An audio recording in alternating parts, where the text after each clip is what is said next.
og når vi når til et friprogram.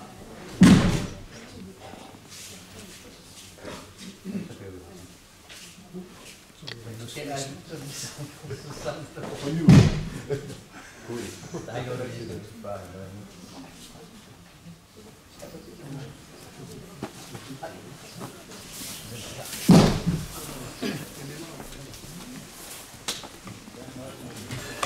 Ligesom der blev sagt sidst, der er en lille smule nedsat hørelse på højre, og så klart tydeligt. Det er ikke lidt bedre siden sidst. Nej, det er ikke bedre siden sidst. Okay.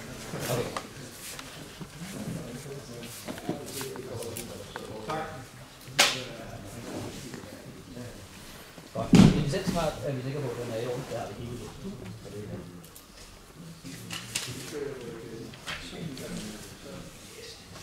Godt. Du har valgt tilfældig punkten.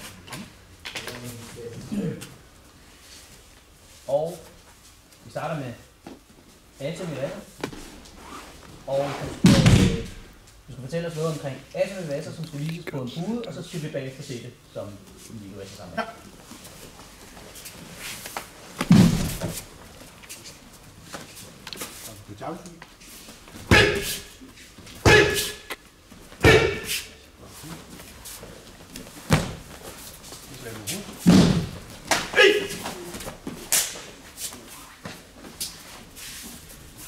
Igen. Og mig igen.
Ja, tak.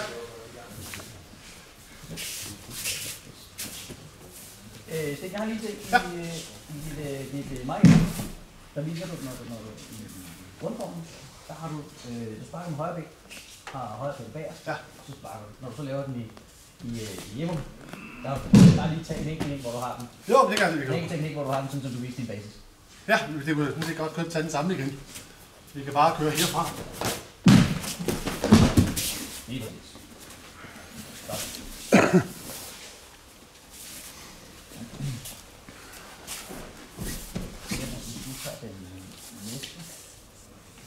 Det gør det godt.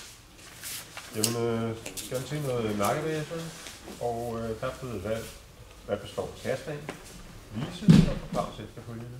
Ja. Kast består af en brydning, indgang og selve kastet.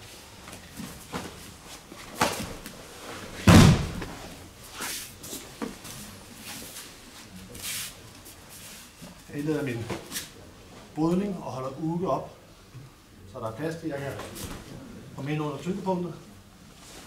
Og så bruger vi vækstafsprincippet til det kommer over. Det var et fremadgående. Så tager vi fingermængde kast. Så er principperne her det samme. Jeg har en brydning, indgang og selve udførelse af kastet. Det er muligheder. Bare et par andre kastegrupper. Ja, det er sandt. Det er princippet. Principperne er ligesom Ugoshen. Jeg har min brydning. Den der bruger jeg så min arm til at holde en del af min brydning på plads. Med en gang, og så udføres kaster.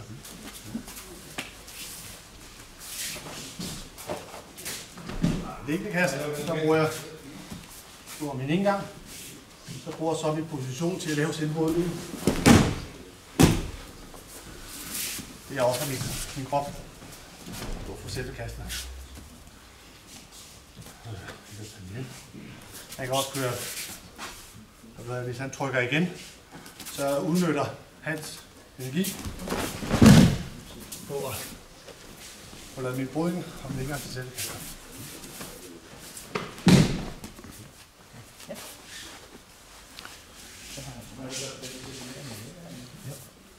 Totalen base? Ja. Rydning, indgang. Ja. Jeg fortsætter sådan set en bevægelse igen. Ja. Vi tager udgangspunkt i lukketegn. Her der viser jeg min brydning, hvor jeg strukket ledet ud. Indgang så fikset de 2 punkter, jeg skal arbejde med. Placering af armen. Så overrydder albuet. Igen, vangetagen med at strække armen. Fixerer ugens ben. Der er det uge, der fixerer sig selv i den ene ende. Jeg har styr på den anden, og jeg laver et overstræk. Albuet. Ja, vi kan tage den. Det er en lille ryggen. Så kommer vi i gang med nogle af de bukket. Så bruger jeg min krop til at holde fokus. Kontrol på hans overkrop. Jeg har styr på hans armhævede. Og så kan vi køre. Så vi også har både armlås. Her der strækker jeg ikke led. Nå, så bryder jeg frem.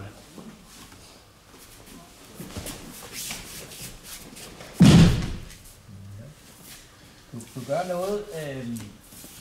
noget, i den første lås, du laver. Ja, det er muligt. Ja, hvis vi nu siger, at lige nu der tager du egentlig bare fat i Jørgen og trækker i hans arm. Hvis nu Jørgen var lidt stærkere, hvad vil du så gøre for Ja, men den kommer her, hvis han nu er stærk. Det er det ikke bare, jeg sådan venligt spørger ham pænt. Det er et tryk. En hejdu ansigtet, der gør, at jeg kommer ind og får fat. Ja, men du gør det også, men jeg vil bare gerne have dig til at forklare, for du gør nogle andre ting også. Hvis du ikke fokuserer på hejdu i ansigtet. Ja. Du gør noget med hans arm. Altså på vej ind, så får jeg drejet hans håndled, så der kommer et vred på, men så albuen den vender rigtigt i forhold til, når jeg kommer på plads med min arm. Og det lille vred udnytter jeg så videre her. Det er det, du tænker på? Ja, det var den ene ting. Den anden er, hvad nu hvis Jørgen han står fuldstændig stille og var meget stærk? Ja. Hvad kan du så gøre for? Jamen i det her tilfælde, så kan den gå ind foran. Og begynder på ham til at tænke på noget andet. Ved at bevæge rundt. Ja, tak. Jeg kan se et eksempel på nogle andre typer låse af arme. Ja. Eller ben. Vi har en også bare lidt noget med. Her.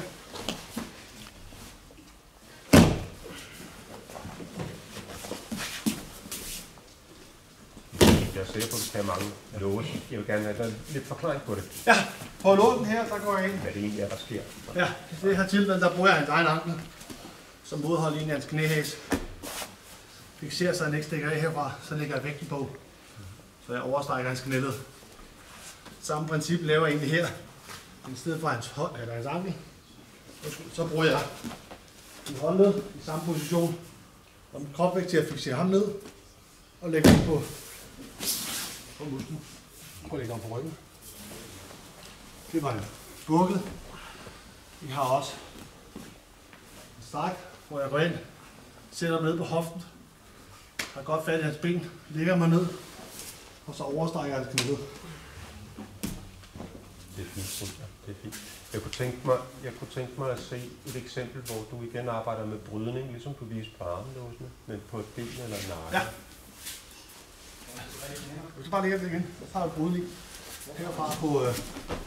Hvis jeg skal have fat efter et kast, så deler jeg min brydning for at sørge for, at han bliver nede. Det kunne eventuelt være et spark i hovedet. Så trækker jeg hans arm op, eller ben op her, mens jeg sætter ham ned. Det er tilbage. Så har jeg fuld stræk på hans ben.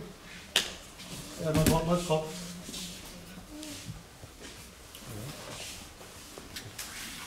Vil du kunne lave en benlås, hvor han stod op, Altså ikke at han skal blive stående, men hvor han starter fra stående. Ja. Hvor han starter fra stående? Ja. Det kan vi godt. Vi kan jo køre lidt af samme princip. Du kører lige slag mod hovedet.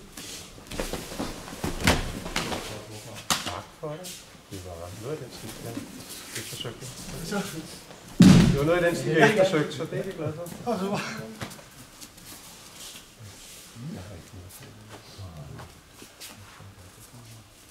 Så går vi videre, Sten.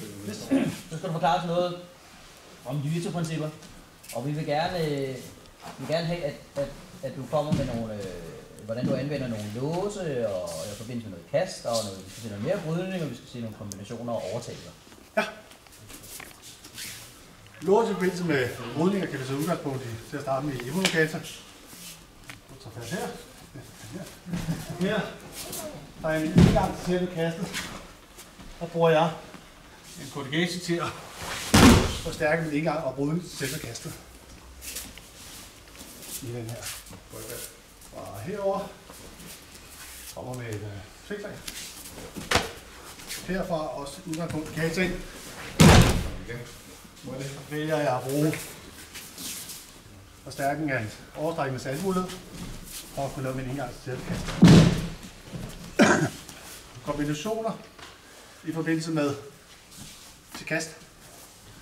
I låse, ja. Skal vi se, hvad gjorde sidst? Nå. Han laver et dobbeltsløg af på mig. Det har du igen, hvis du har lavet korrigation. Og så laver jeg Igen. bruger jeg hans. Nedtagning af, hvilket tæller med i kastegruppen. Vi ser.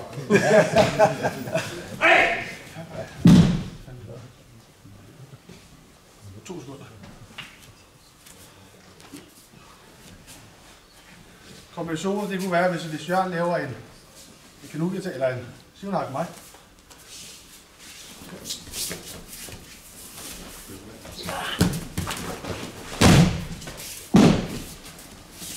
I det tilfælde der, i det han laver sivnakke, og han susker heldigvis, så overtager jeg overstrækker sned, så laver vi indgang. Tilkaster.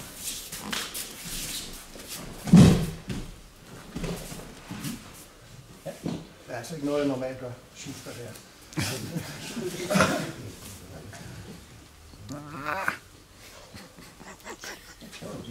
Ja. Har du nogle kombinationer for nogle overtagelser? I lås? Ja.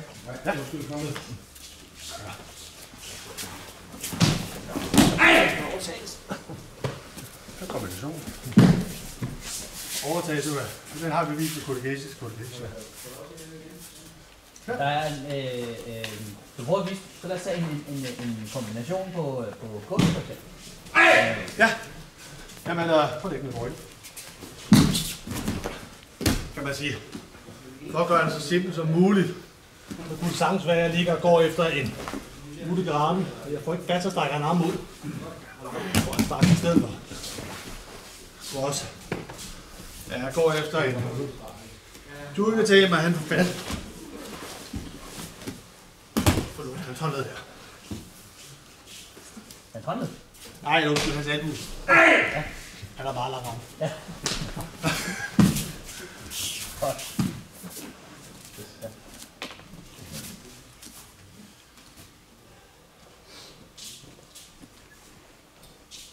Så går vi videre, Sten. Yes. Så går vi til specialet, og du har valgt kata, og du har valgt at vise lægelasser til kata. Igen. Så det så er fint, så går vi her.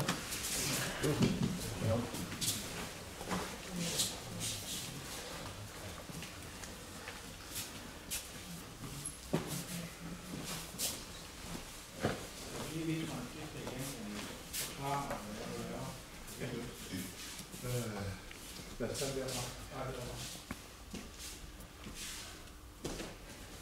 Løber rundt, sparker, vender hånden, jeg kan lave konversation, og så trykker jeg ned. Så tæller jeg op til skulderen, og laver låsen, og så bruger jeg den der stød for at få ham ned.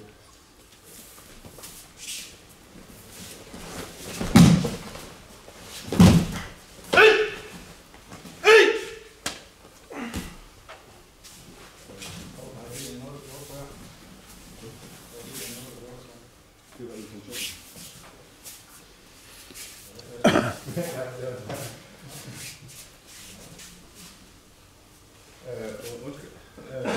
Hov, bagfra i det her hår der tilbage.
Ja, tak.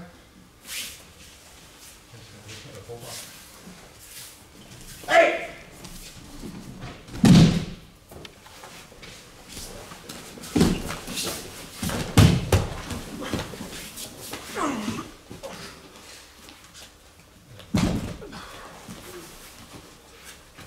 Kom med sig. Det er det.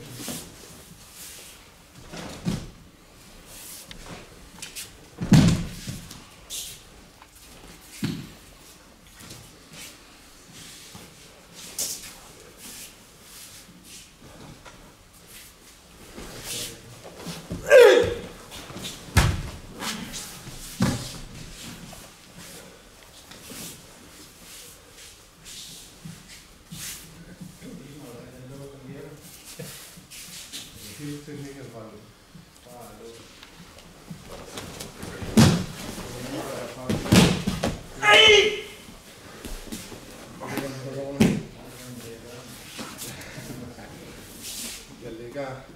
jeg har den mellem, så får jeg lige nu, så jeg overstrækker hans albu.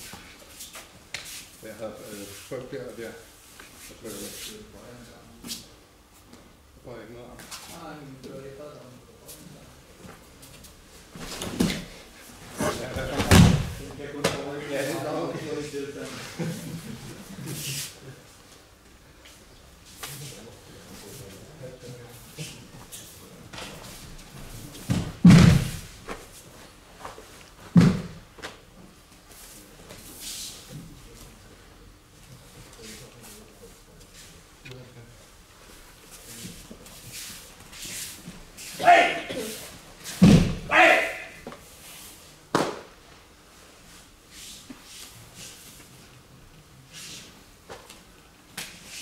Så lige pandesten. Tak. Tak til dig. Fede med svede. Sygt på hygge.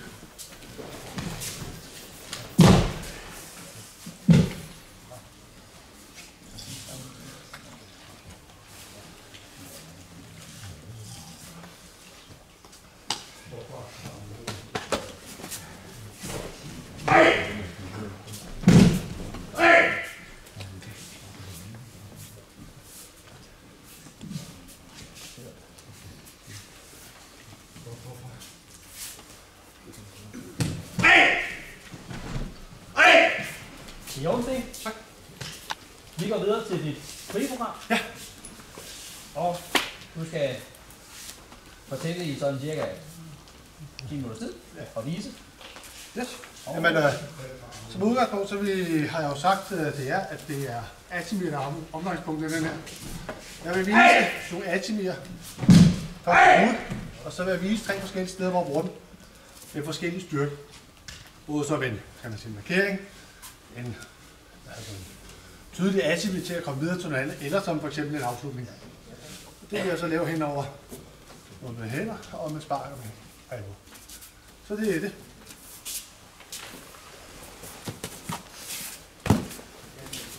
Der er mit jakkesuge.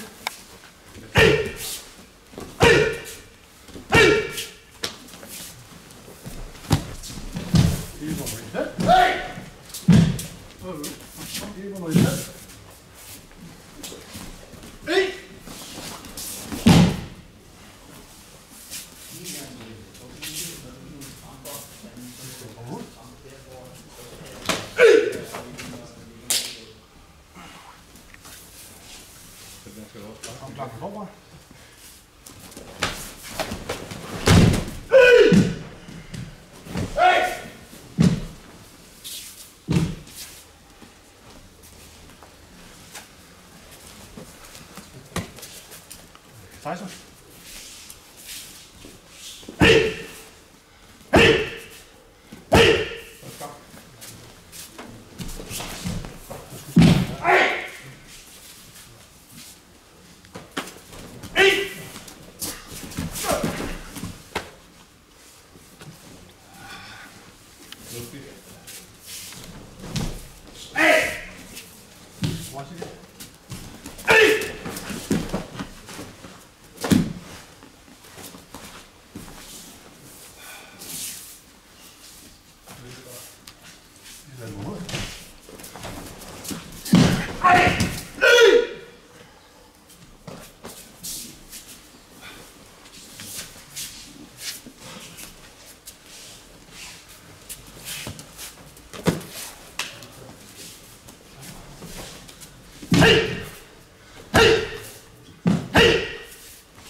Frislag igen.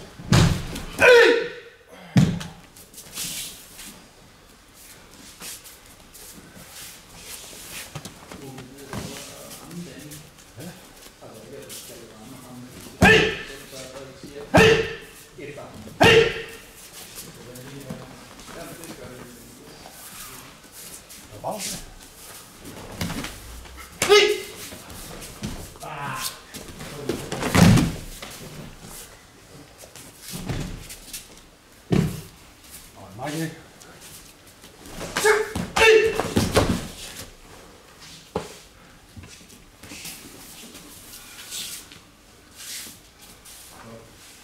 Mike igen.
Mike.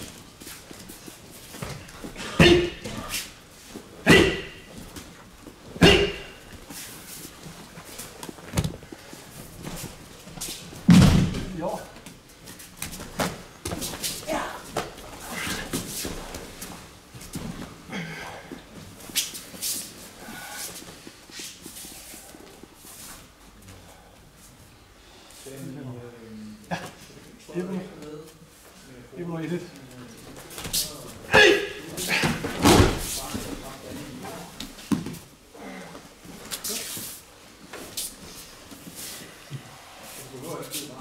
Ja, tak. Hvad har du lyst til at gøre mig ved det? Pause.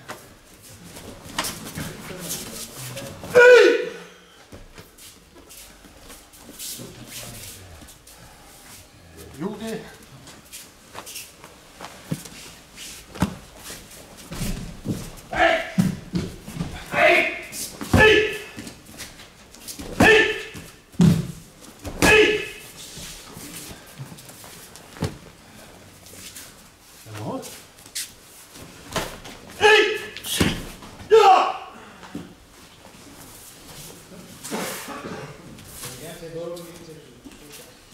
Power igen.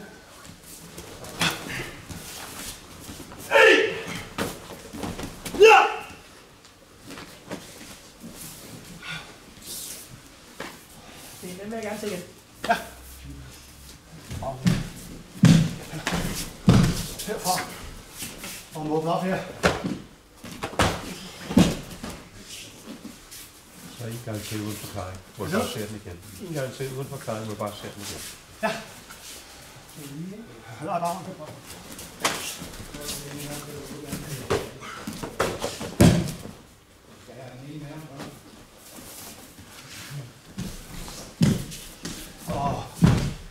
Omflang med.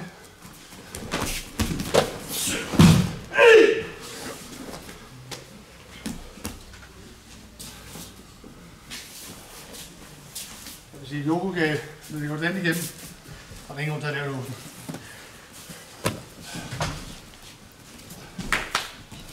Pizza.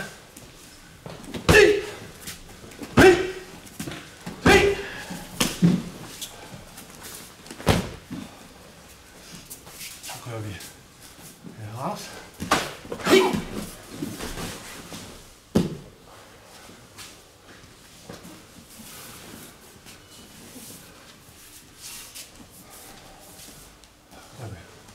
Op på Randers.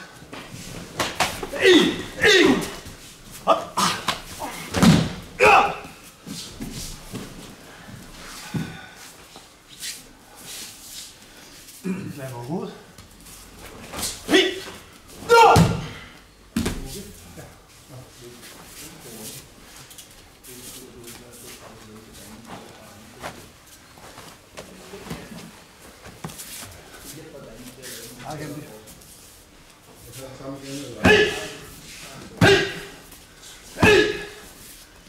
Det kan godt køre flere retninger. I princippet er ikke så meget, om det er opfra og nedefra. Det er hvad den laver. Vi lader noget.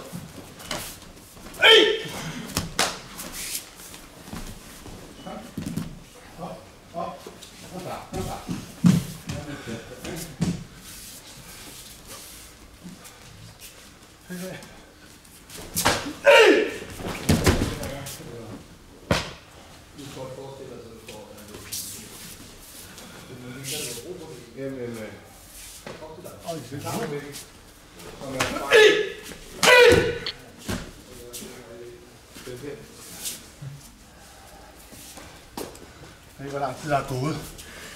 Men ud af alle de her slag og spark, der nu er, så er der nogle enkelte, jeg synes, der er svære at putte ind i alle tre kategorier. Fordi energien i sparket, eller teknikken, egentlig er for stor. Så du gør det med lidt energi, så er der ikke meget krudt i den. Det er Kakaizo, altså østesparket, og så Oshiumo Ashigage. De to har jeg svært ved at finde tilpasning alle tre steder. Fordi Kakaizo bund og grund handler bare om at rive folk i stykker. Og det gør Oshiumo Ashigage også. Ja, bare spørg dem om. Nej, hæng med det. Den er svær, synes jeg, at putte ind alle tre steder. Det er umuligt, tænker jeg. Nu bliver det underholdning. Er jeg langt fra? Nej, det er ikke. Hvor er det godt. Sidder der og kigger til. Så hvis du har noget, du lige skal fyre af på falderækken, så er det nu. Ja. Noget, du synes, der er specielt. eller du synes, der er specielt godt for dig? Men altså, personligt kan jeg godt lide at arbejde med den gamle karate-baggrund. Jeg synes jo, som også andre har sagt, der mangler noget mere karate i vores jiu-jitsu. Og det håber jeg jo lidt med, at det her, at det er blandt andet mulighed for at ligesom sige, okay, kan inspirere andre til at arbejde i den her retning. Vi skal alt andet med, men jeg synes, vi skal have noget mere karate. Og også samtidig have lidt mere forståelse for, hvor kan vi bruge det, og hvordan kan vi bruge det, så det ikke bare bliver et spørgsmål om at slå et andet sted, og så lave en teknik. Så lad os se bare yndlingsteknikker her til slut. Jamen, yndlingsteknikkerne, det kunne sagtens være mine albuer. Jeg synes, det er fornøjeligt at bruge. Fordi kommer der et svingeslag, jamen du kan nemt komme ind og få en rigtig fin brydning med en albue. Så er ikke så meget slags, det er egentlig bare se et par teknikker. Ja, svingeslag.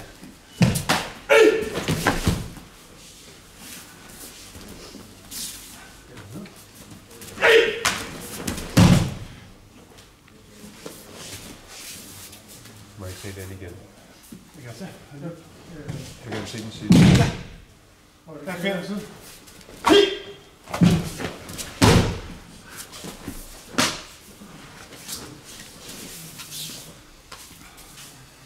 Og frontbøj.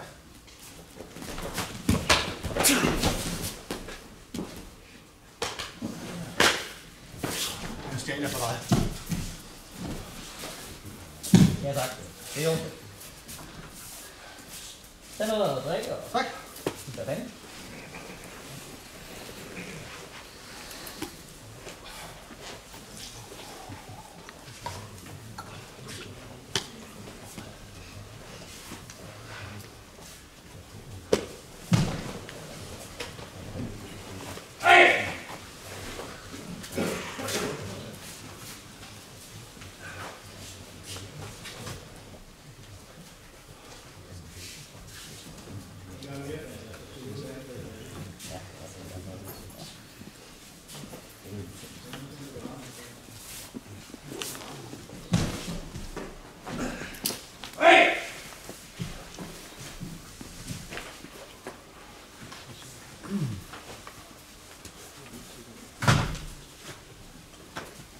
Det er Jomsten.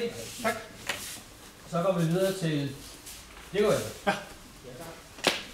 Og der er ikke meget snak, der kører vi bare noget af. Er du klar? Ja. Godt. Så starter vi med forsvar mod greb med hænderne. Ja. Formation.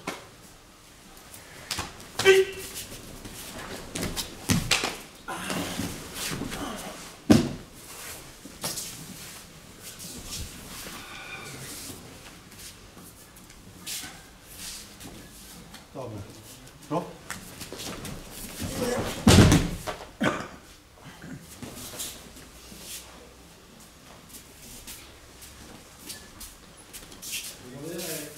Bagfra. Kombination.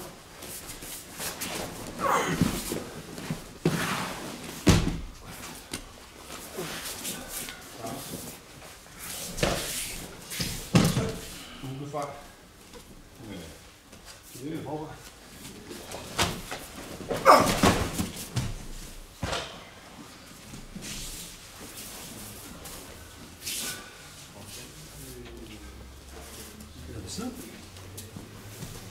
Første gang han så holder jeg der. Så prøver jeg at være så hiver jeg fremad. Mens jeg presser op. Først bare ret.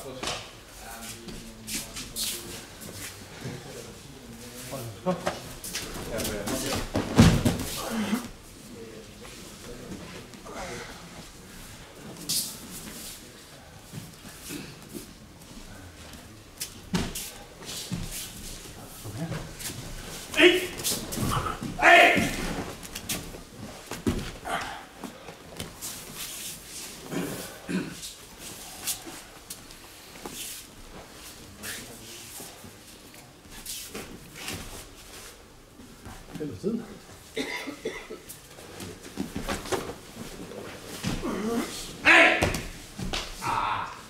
Må jeg lave den over igen? Vi spiller. Ja, men så laver jeg ikke kombinationen jo.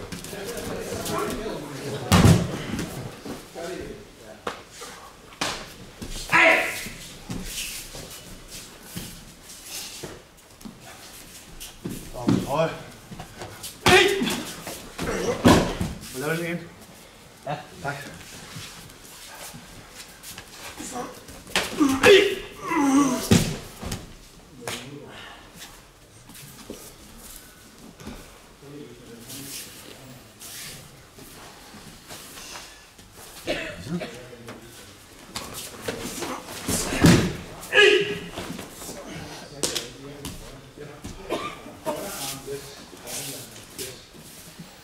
Det vil jeg gerne se igen til. Ja. Og den anden side. Højre venstre. Her. Yoga. Ja. Hey!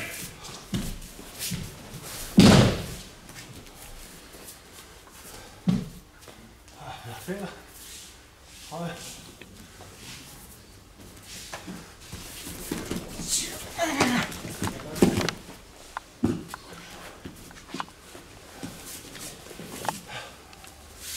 Ja, tak.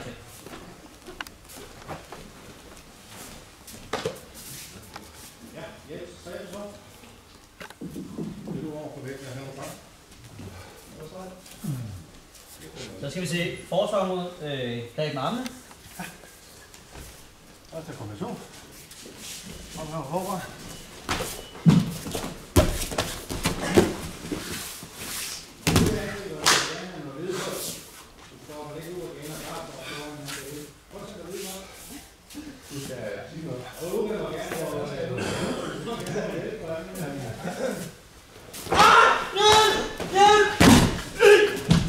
Stop det der. Er du okay?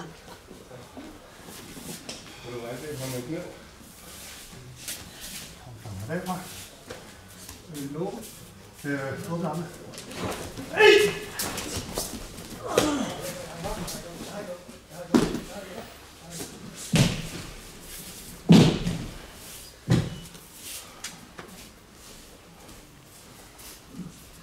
Og armene åbne.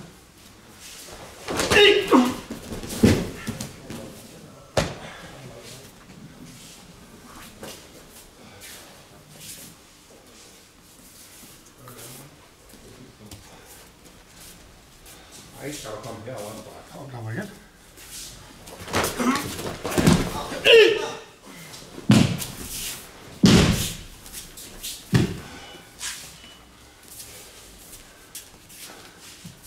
Armene underarmene.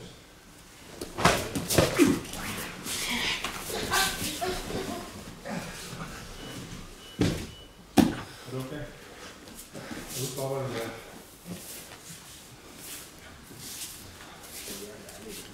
Siderskab. Tak, må du gøre.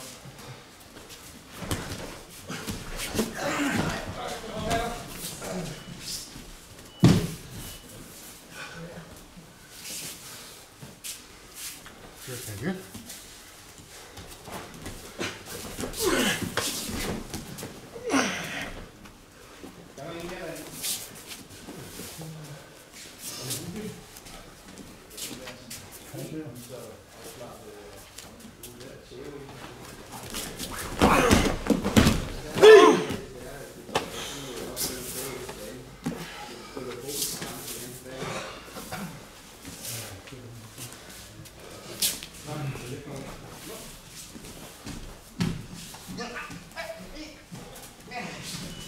Nu stopper det.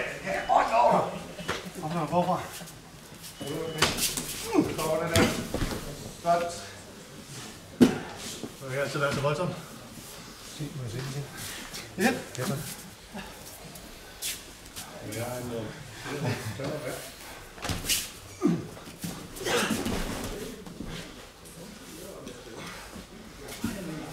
Du sagtens kører med. Omgangen går for fat forfra.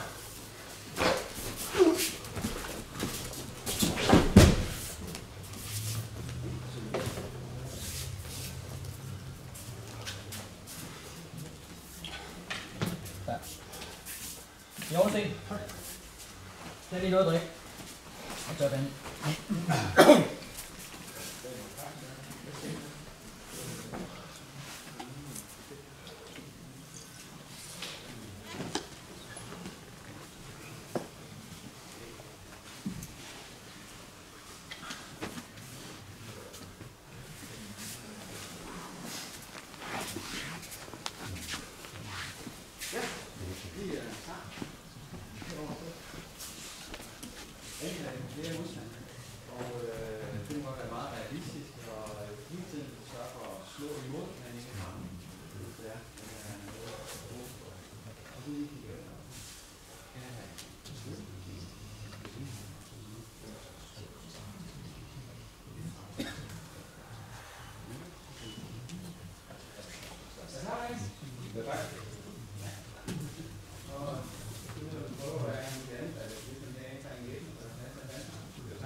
Sten, det var greb med, der forsvar mod greb med armen.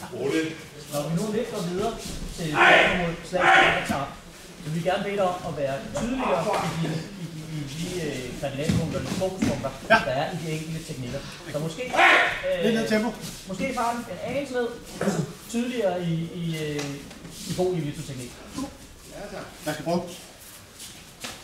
Yes, så går vi videre til forsvar mod slag, spark, eller så. Ja. Starter med kombination. Zigzag.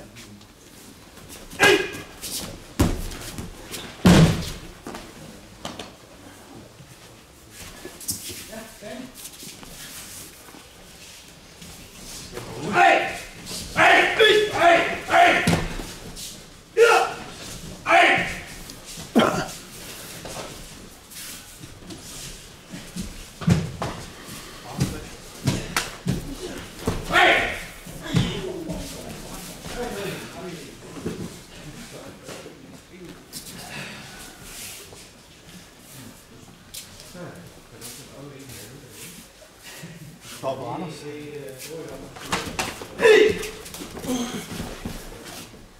Det kommer jeg lige over.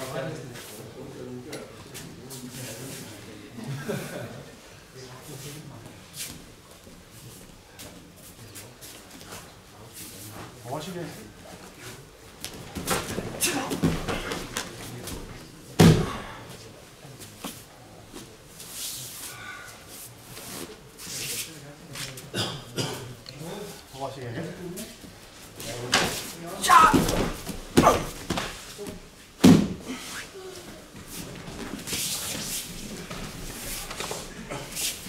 Det vil jeg gerne se igen.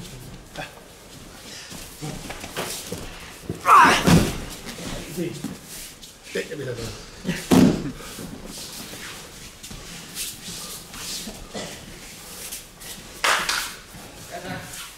Okay.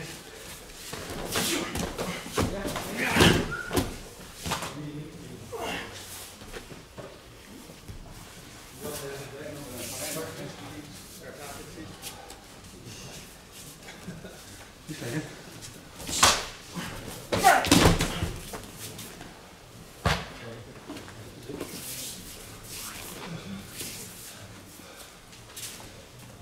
Okay.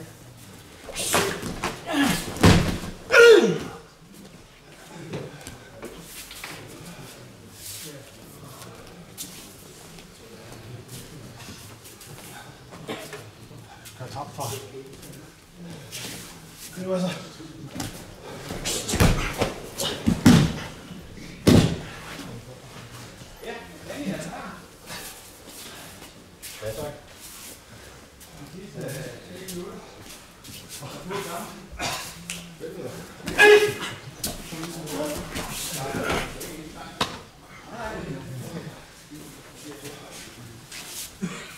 Ja, nu skal vi have det. Så vi går bare til ham lige. Hvis han ligger ned, så er det ikke mere, så han ligger. Kan vi ikke være forsigtig? Ja.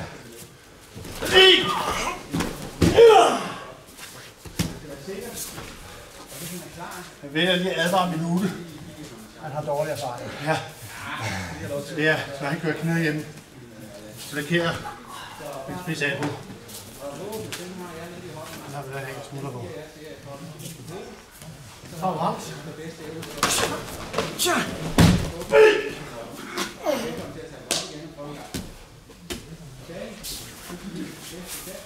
Ja, tak. Håber det betyder det.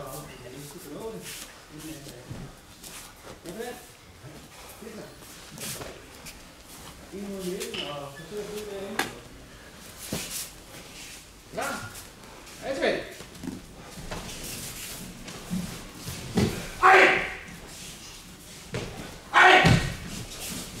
Vi fortsætter til med forsvar mod våben, og du skal også bruges med det ene eller andet. Starter med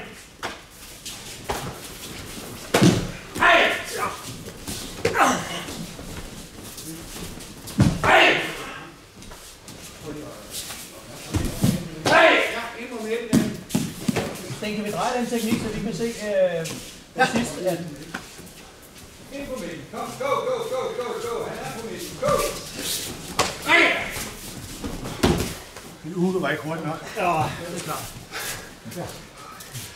Vi gør det meste.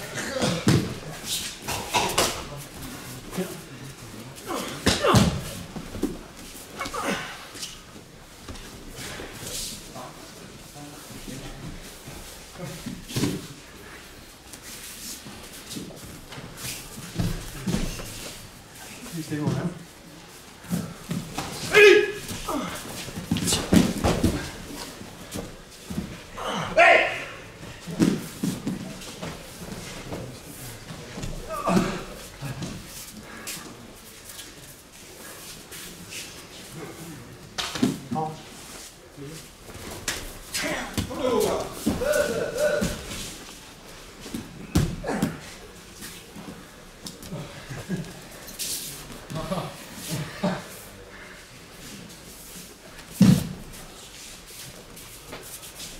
Så Danny, det skal gøre ondt. Kom så, slå på dem.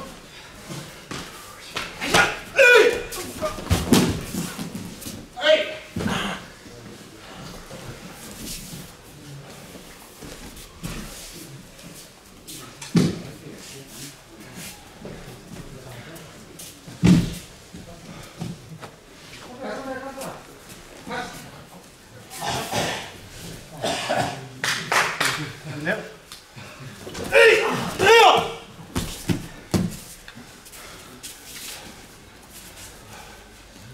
Wow.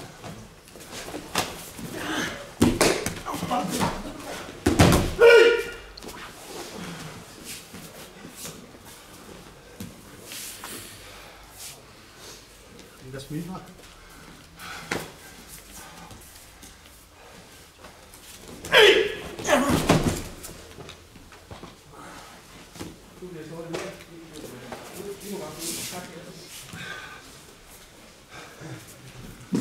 Kommer. Og lige skal slække hånden.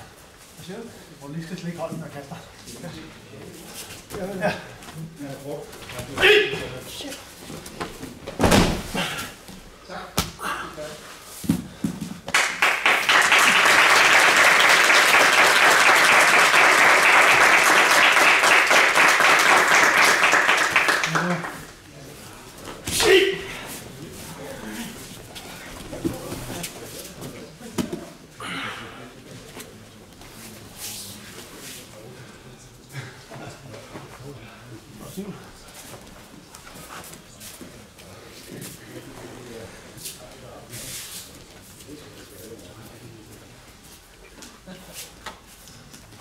Kom så.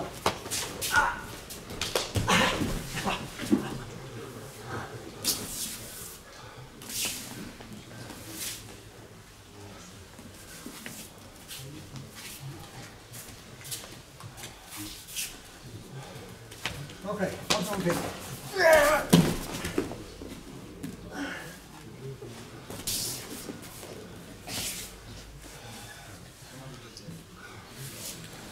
Ja, tak se. Den er sved. Ja, den var god.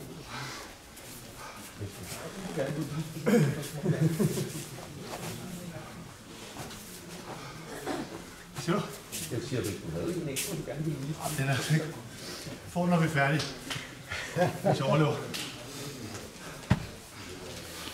Men kun hvis du overlever, ikke? Ellers så får de den ikke. Hold det. Så er det, jeg synes, det er nu, det er faktisk ud. Prøv lige op i stik. Tak. Jeg skal lige ud og indfange nogle grupper. Hvad? Ja, jeg skal jo det er overgang der. Har du nogen der? Ja. Jeg har min egen med. Ja, det har du med? Nej. Altså, jeg har en dårlig lille. Jeg har Lars. Du kan set bare bede dem om at rejse sig op og komme på måtten. Ja.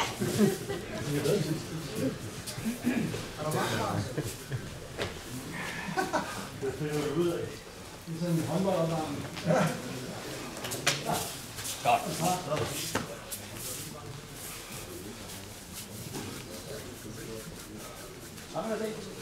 Ja, det var det sidst, den får det.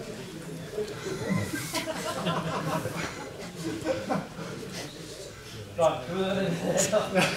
Kommer og angriber, og det skal gå stærkt. Han skal ikke have så meget ro. Og lige så snart, at de markerer smerte og knapper, så løsner du lige bag. Prøv at blive inde på midten. Skal jeg klappe meget højt i højre side? Jeg har udstyret. Og se inde på midten, og se inde på midten. Prøv. Eller? På mig. Til på hinanden. Hej med!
Lidt længere igen. Kom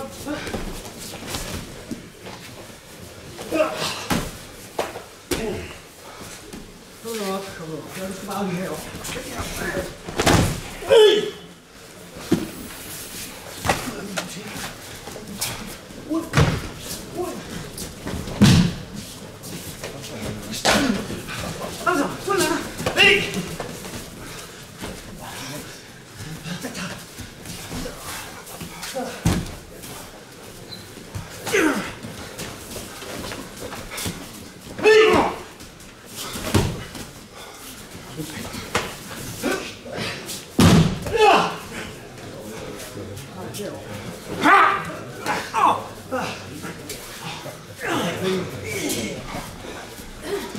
Okay, så er vi i gang. Se, så lige noget drik. Lukker lige festen et øjeblik, og så starter vi lige om lidt. Ja. Med 30 sekunder mere til jer tre. Nogle meget mere rene angreb. Ja. Han skal ikke have lange pauser, men I skal have rene angreb. Ikke sådan noget imod noget, Ja. så Sten kan få lov at vise noget ordentligt forsvar. Er I med på det? Godt. Op igen.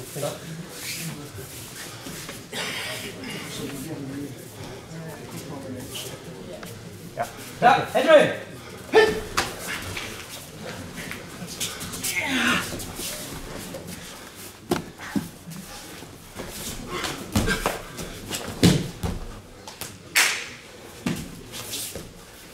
Foran!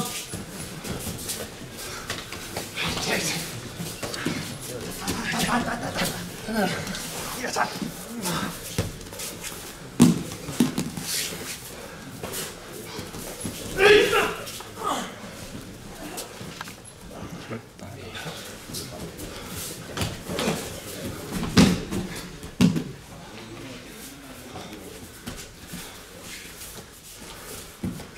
Derovre. Så.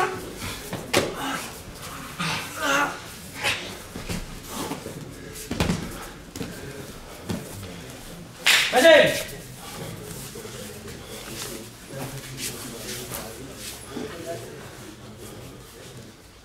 Fisk på hinanden. Til mig.